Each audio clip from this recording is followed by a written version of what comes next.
Hey, folks, I want to do something different on today's show. We're going to cover one topic in depth. That topic is, I think, the most important thing happening in the country. It was a hot topic last week, but I wanted to take some time to really gather my thoughts and speak. I don't want to watch this whole thing, but I do want to watch Ben Shapiro and Jake Tapper suck each other off because, oh my God, Benny Boy is so woke. Guys, how could the leopards eat my face?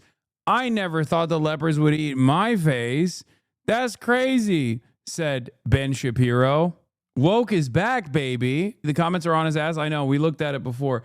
Does anyone have the Jake Tapper, Ben Shapiro conversation that took place where Jake Tapper's like thanking Ben Shapiro for his bravery? Yeah, Ben Shapiro's basically just Robin DiAngelo from 2020 running to CNN to denounce his political opponents like Tucker Carlson as racist and bigots for not loving Israel as much as he does.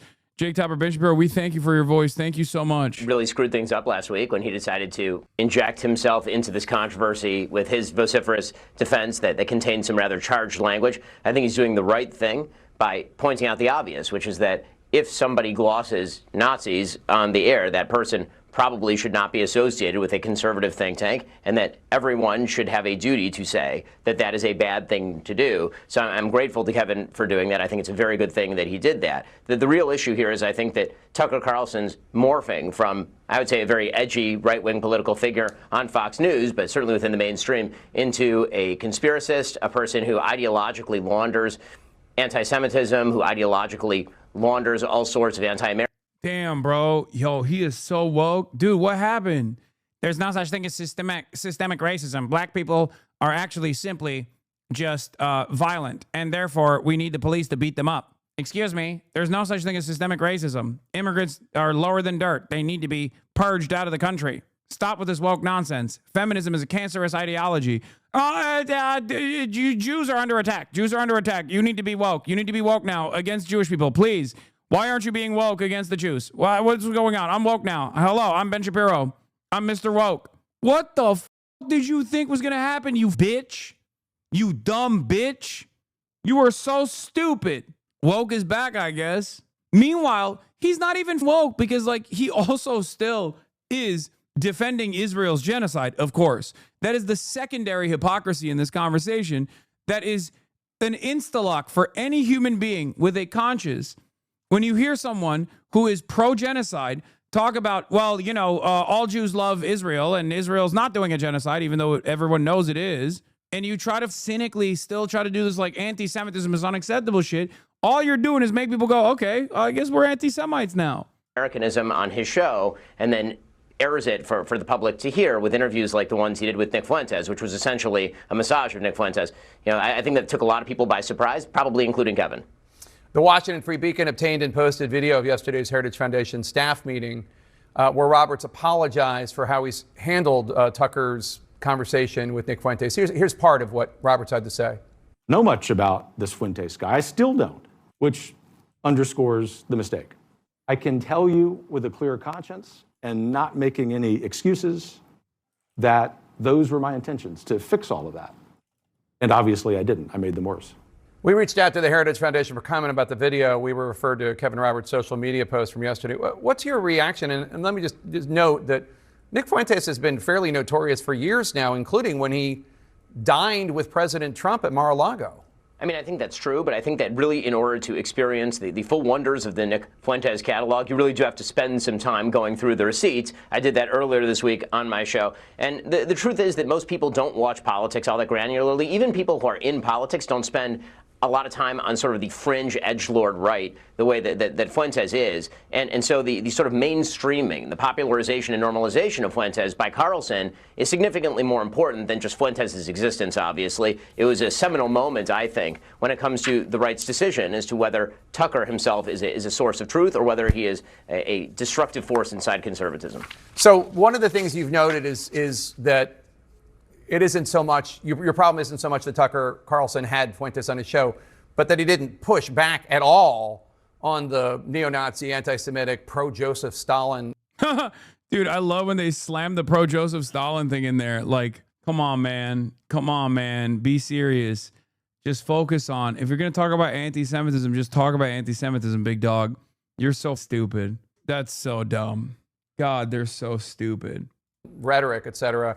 I just wonder, last week at a Turning Point event, Vice President J.D. Vance was asked by a student about an anti-Semitic falsehood, this crazy notion that Judaism openly supports the persecution of Christians. It's not true. But J.D. Vance was asked about it. Instead of pushing back or correcting the questioner, he said this. There are some significant theological disagreements between Christians and Jews. My attitude is, let's have those conversations. Let's have those disagreements when we have them. But if there are shared areas of interest, we ought to be willing to do that too. What did you think of that? You know, obviously in a vacuum, I think that answer is fine. I think his response to the question, which was asked, as you say, in a tremendously anti-Semitic way, the idea that Jews are persecutors of Christians is an absurd contention. Obviously, I would have preferred more from the vice president, but I think the broader problem here is, again, that you have an enormous number of young people who are engaging with true white supremacist, anti-Jew content and are taken in by it, and there do need to be more voices pushing back on that. God, such a ridiculous situation that we're in. Imagine if Shapiro actually become woke. What would that even look or sound like? I mean, he's already halfway there, brother. He might as well just lean into it. I'm sure the liberals would love to have him. Oh my God, the liberals would love to have him. He got no motion anyway. He might as well pivot. He has no motion on the Republican side because of the Israel stuff. I told you this months ago. He has lost his sauce. Daily Wire fell off due to mismanagement, but also because of their unconditionally pro-Israel position. I don't think Ben will do a liberal grift because he is so firmly invested in being a right-winger. Like, I think he is who he says he is. Like, he does actually hate all of these different, like, marginalized communities, shit like that. Yeah, Zaid Jilani had a good take on this. He seems more incompetent than the woke people he's emulating, though. He fired Candace Owens, and she seems to be bigger than ever. He tried to smother Fuentes when he was still a college student, and he now has 5 million plus subscribers on his social platforms. I say this as someone who doesn't particularly care for those three. It would be cool if all of them had less influence in media. Yeah. Did they ever have sauce? A limp rat could have sauce if he's getting $40 grillion in the Koch brothers. I mean, they did. There was a point where they had sauce. There was a point where they had some sauce, at least. They were not the sauce boss necessarily, but they had some sauce. Normies were watching. Ben was able to convert some people. You know, maybe even people in this chat at a certain point watched Ben Shapiro own SJWs and found themselves in the throes of right-wing reactionary pipelines, you know? Zionist SJWs, Ben Shapiro and Jake Tapper share a cry over Tucker Carlson interviewing Nick Fuentes, as well as J.D. Vance not doing enough to condemn anti-Semitism on the right. The idea that Jews are persecutors of Christians is an absurd contention, Shapiro insists. I think the broader problem here is, again, that you have an enormous number of young people who are engaging with true white supremacist anti-Jewish content and are taken in by it. Oh, white supremacy is bad. Oh, what? Ben doesn't like white supremacy, guys. That's crazy. He's woke now. He's woke.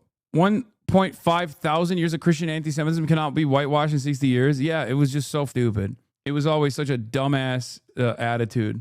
Guy who spent his entire career making white supremacist arguments all of a sudden opposes it when Jews lose.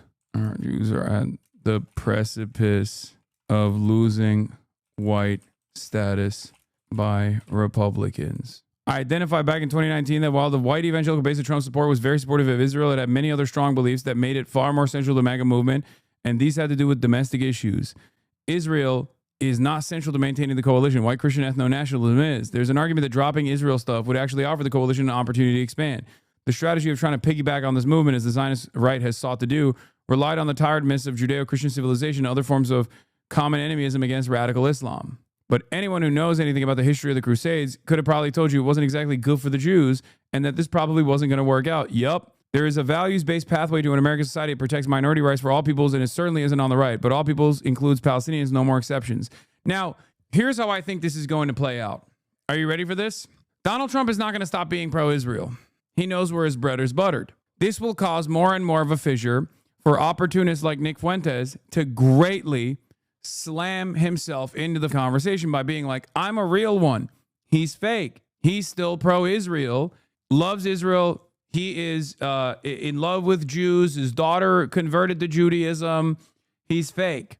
This will deepen the fissure in the right and will grow Nick Fuentes' profile until ultimately the Republicans will have to make a decision on whether or not they will continue being attached to Israel by the hip or trying to find a different way to consolidate the base And I think the way that they'll try and consolidate the base is by making the argument that, Jews are fighting the Muslims. Like, yeah, sure, we don't trust them. They're money people and we don't like them. They control the banks and stuff. They control the media and, they're bad. But like also Seinfeld was fun. But Muslims don't do anything good. They don't produce anything good. And they'll just keep hammering that point over and over again. And if they can actually get Nick Fuentes on board with the movement without offending the sensibilities of a lot of conservative Jewish donors, they can possibly find a new way to continue being pro-Israel while also being anti-Semitic. Because Nick Fuentes is, to a certain degree, a grifter. He has gone back and forth on whether he likes Trump or doesn't like Trump at times to boost his profile. He has closely associated himself with Trump and the movement to boost his profile, and then at times has shit on Donald Trump to once again boost his profile as like a real one, a real Republican, a real America First Christian nationalist, white supremacist conservative. So if the Republicans are smart, they'll just buy him out and be like, all right, cut it with this like Jew shit, okay? Or just like dial it back a little bit for the time being and just keep pumping the Islamophobia stuff. That's what they'll do.